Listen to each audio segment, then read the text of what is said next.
In this episode of the Smart City podcast, I had a great chat with Michael Comninos. Michael is the Managing Director of Astrolabe Group. First, he tells us about his background in mathematics and growth infrastructure planning, so how cities grow. He also talks about the smart city being about people and place, and also the importance of governance, reform, and leadership. Michael also tells us about some of the things he's been working on, including city deals, and how it's important for the government to shift their thinking from being a regulator to moving to a customer-centric approach. Now, we also talk about some emerging trends and about the fact that everyone is still learning. So as always, I hope you enjoy listening to this episode as much as I enjoyed making it. It's the Smart City Podcast, whoa, with Smart City experts, here we go. Connecting smart technology, both big and small. Smart cities are making life better for all. Big data, emerging trends, self-driving cars and more. The Smart City Podcast is what you're looking for. Hello, Michael. How are you? Very well. Very well. Yourself? Yeah, I am very well. Let's jump straight in. And can you tell us a little bit about your background and what you are passionate about? Yeah, cool. So I've got probably in the smart city space, a bit of a strange background. I've got a double maths degree and I worked in government for 15 years. So I'm not, Nice. not an engineer, not a planner. But what I did do in that time, I managed to get an understanding of the different systems that run a city and the connection between politics and government. And that's something that I've taken across to everything that I do now in this space. I did a lot of work in growth infrastructure planning, so a lot of work around how cities grow, both in terms of where they grow, how they grow, the infrastructure you need to enable that growth. And that's where I got introduced to this space. I did some time working in the Greater Sydney Commission and Infrastructure New South Wales, so I'm Sydney-based. And one of the things I did at Infrastructure New South Wales is I looked at using machine learning and big data in infrastructure planning. And at the time, it was one of the first efforts in doing that, which was pretty cool. Yeah, awesome. So is that what kind of sparked your interest in the smart city space? Yeah, it did. So it was looking at how can we use new techniques to address some of the challenges that we've been expecting or anticipating or even emerging challenges. So that's how I look at it. I'm vendor agnostic, technology agnostic in terms of what solutions will best address a certain problem. Very much keen in creating a degree of empathy with the place and the people within that place. Cool. So tell us what a smart city is to you. So for me, it's about that use of technology and governance reform, and we'll probably get to that a bit later on, to be able to deliver the aspirations and objectives of a place and the people within that place. So in the same way that someone would say, what is a city? I think every city is different. So in that regard, for me, every smart city is different. We look at the geography. We look at the demography and the economy of a particular place and the aspirations and the values of the people there. So it stands to reason that a smart city agenda for the Blue Mountains is different to that for Bondi Beach, right? They're different drivers. And that's the approach we take. So it's very much ingrained in empathy and having a people first approach. Yeah, cool. So why do you think that this smart city concept is so important? Well, I don't think BAU will get us where we need to get to. And if we don't look at using technology to help us deal with some of these challenges or take advantage of the opportunities, if we don't do it, then there'll just be significant impacts. It might be inequality, it might be environmental damage. There needs to be a step change in how we organise ourselves and manage cities. And I think there's a lot that we can learn from the startup space in terms of how you prototype and test and validate some of your new ideas. And I think that it's critical that we do this in cities. Yeah, cool. So how do you think Australia is embracing the smart city concept? It's interesting. There's a lot of metrics from a commercial perspective that show that we are highly digitally literate. Most of us have a credit card. Most of us use PayWave, right? We have one of the highest rates of PayWave use in the world. but then there are other elements where we're very far behind. So I think if you break it up into like business to customer segments, if you look at how many people have social media accounts, how many people are using new technologies driven by the private sector, we're top of the charts. When you look at introducing government into that, we're a bit of a laggard. And I think that's the opportunity there, is that we can be a fast follower. We can copy what other people do. We can improve it, and we can get ahead quite quickly. But it comes down to governance and leadership, making sure that people are comfortable in taking some risks, because you can't change without taking risk. Yeah, definitely. Well, let's talk about some of the things that you're currently working on. So the thing that I guess the marquee project that we've been working on over the last 18 months was the Western Sydney City deal. And that was a tremendous alignment with how we think about doing things in a project. So the idea behind a city deal, for those who don't know, is that you have the three levels of government working together in a place. So you've got a defined geography of where you'll come together and make decisions. You have an agreed set of priorities, and then you have a number of different initiatives that you work together to deliver. And I worked with the local councils, so there were 8 councils in Western Sydney that were part of this deal. And I advised them, I helped them negotiate, to the extent now that they're partnering with the state and federal government to deliver change in Western Sydney, which is amazing. We do a lot of other stuff, but I might take a bit of time to talk about the city deal concept, because the federal government has... Yeah, definitely. Yeah, I'm really interested to combine this kind of smart city concept with the city deal concept. So yeah, go for it. So the Smart Cities Plan was released in 2016. A lot of people in the sector looked at it and thought, what does this mean for me? And a lot of them are looking at it thinking, well, this is something I have to have regard to when I'm going in for a grant project or something. If it's the type of document you need to read about 2 or 3 times to really appreciate what it's saying. And it's saying that a combination of technology, reform and investment will drive the way our cities grow and change over the next 2 or 3 horizons. And the City Deal program is around getting the governance right so that you can do this. I mean, the Smart Cities and Suburbs program is about some seed funding through grants to get local government to build capacity and capability and learn from each other and work with industry. But the City Deal is very much around the governance piece. And there's a commitment there that every major city, every capital city in Australia will get one very soon. And there's another 21 cities altogether that are noted in the national government's national performance framework for cities. So when we talk about smart cities in Australia, the Commonwealth has a pretty clear agenda that they want cities to start to do things in a certain way. And I don't think we appreciate that well enough, partly because it's hard to tell the story, right? You can't do it in a 3-second soundbite.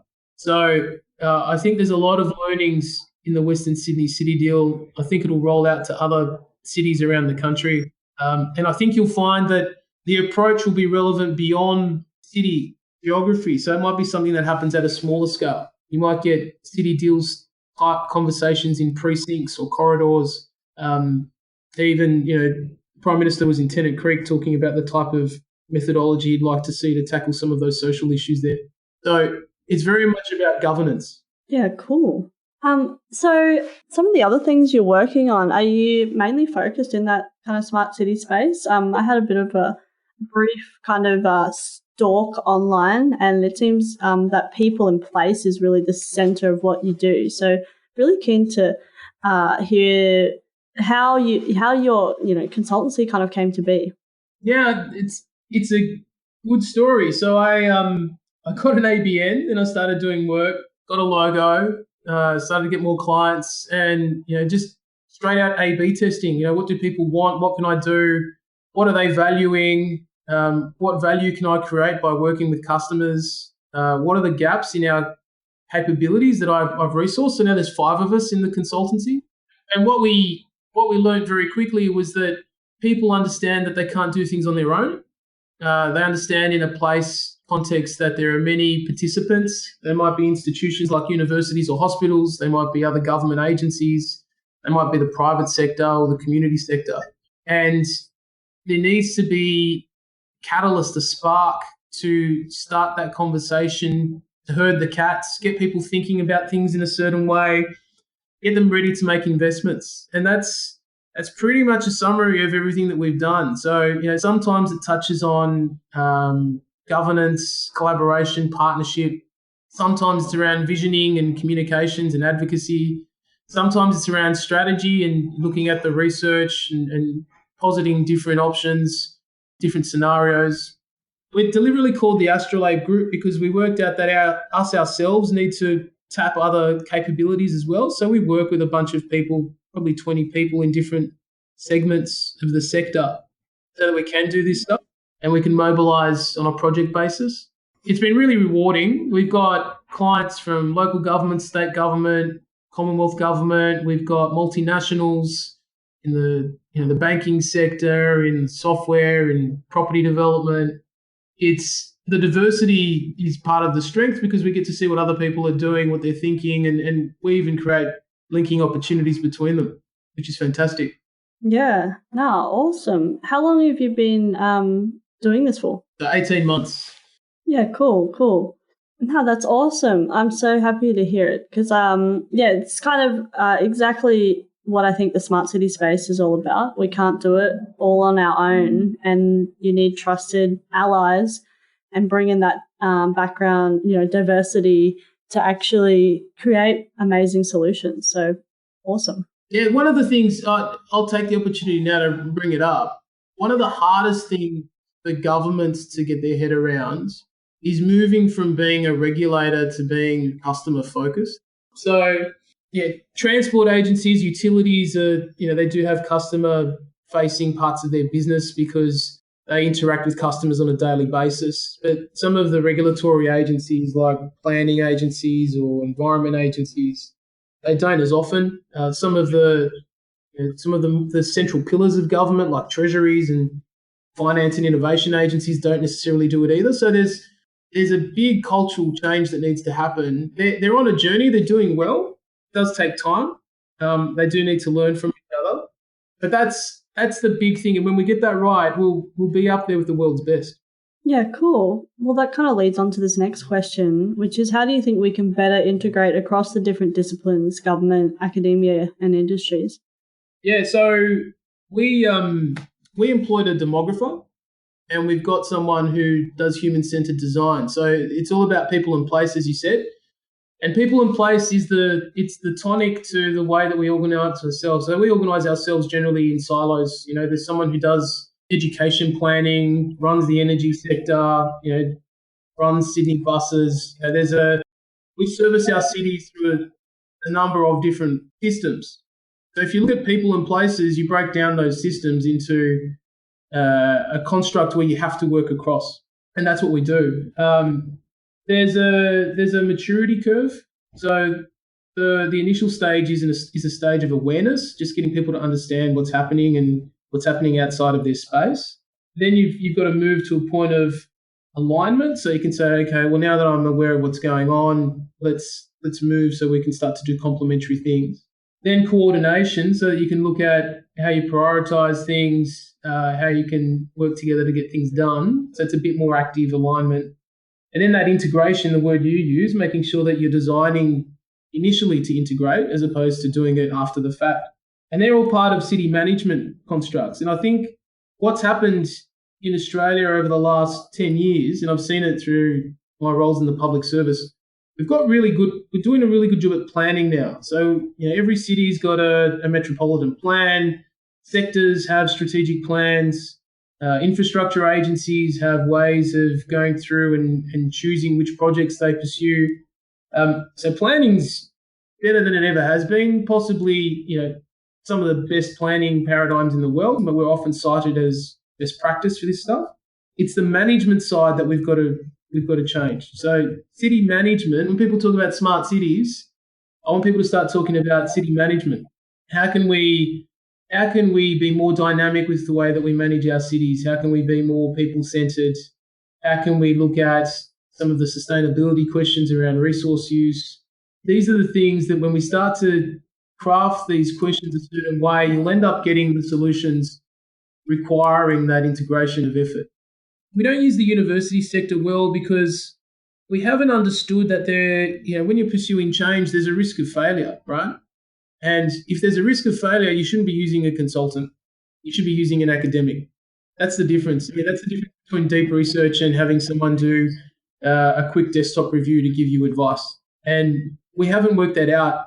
It's not completely ingrained in our psyche. It happens on the fringe. I think that there's a harness. And I've been doing a bit of work with a group of academics and industry players around a cooperative research centre bid that's part of the national government's research agenda. It's called the Future Cities Project. So I don't know if you've seen that, Future Cities DRC.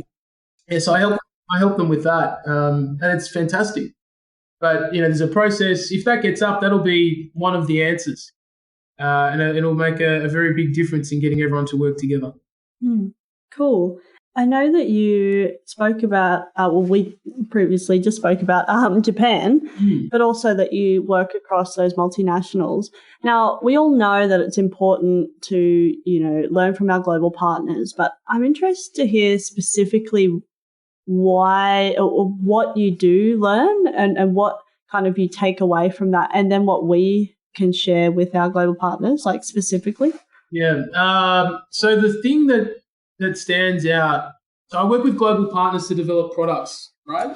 And the idea that they have is that cities can be markets and you can sell to 1,000 cities. So let's develop products that can be validated in a couple and then you can sell them across the world. That's the idea. So I help them with that. And it's true. I mean, cities have similar challenges. Some of them might have population growth or change. Some of them might have flooding, fire hazards, congestion.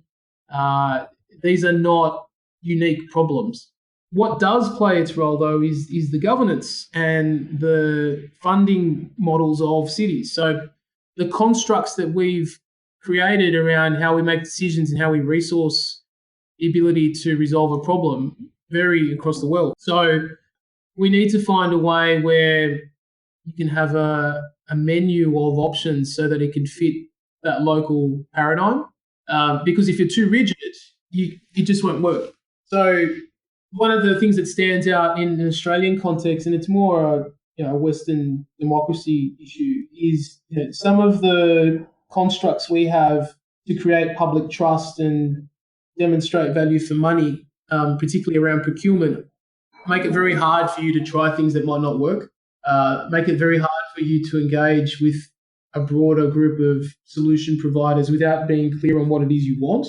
So a lot of the barriers to smart city development in Australia will probably go down to the structural safeguards embedded in our procurement system that primarily are there to avoid corrupt behaviour and improper behaviour. So if you said to me, if you had a magic wand, what would you do? That's what I'd look to fix and try and do it in a way where industry can participate in some of the solution or even the problem definition, so that you can have a rapid, risk-based approach to how you can pursue solutions. It takes a long time, and you don't have time. I mean, the convergence of technology, the things that we look at, the Internet of Things, obviously, GIS and GPS. We're launching satellite. I don't know if you saw the budget papers, but the national government investing in some technology that will allow you to have GPS accuracy to 2 centimetres. Got artificial intelligence. You think about that from a place-based perspective, you can start to have machine-to-machine interactions within 2 centimetre accuracy in a place, and things can just be happening without you needing to be involved for your benefit. I mean, that's a tremendous opportunity. So I think the technology is running ahead of our ability to use it. So we need reform to some of these government constructs. And I know people are looking at it. It's not as if I'm saying it and people going, oh, well, I haven't thought of that. People are looking at it. It's just, it's quite a challenging space. Yeah, definitely. Well, let's talk about emerging trends. And what do you think people aren't talking about enough? I mean, I think we've just spoken about one of them, but any other ones that you're thinking of? Yeah, I think for a very long time, people have spoken about baby boomers and their transition through society, different trends in terms of their consumption patterns and their needs for services, right? people need to talk about the millennials. So if we were having this conversation in America, they'd be talking about the millennials. They have the same baby boomer characteristics in their population, but the millennials they're a far more significant cohort. These are the new breed of workers, entrepreneurs. It's the talent that will shape what we do as a city. We don't talk about them enough. We talk about, there's loose terms around attracting and retaining talent in some of the conversations, but let's be very clear, we're talking about a group of people who have different preferences, different behaviors, different abilities to interact. Questions around, do you buy a house? Do you rent? What's your psychology? How attached are you to a place? How do we harness this tremendous pool of talent that we have to make Australia better? So I'd like that to happen. There are many reasons why that doesn't happen, but we need to find a way to give them the voice so they can have a greater influence in what we do. I don't see enough of a conversation around basic things that can make people's lives better. I stumbled across a Treasury paper written in the 1990s that defined prosperity as having more choice and less complexity, and I thought that was really simple. Reduce complexity in people's lives and give them more choice. And if they have meaningful access to those choices, they will choose things that will make their life better.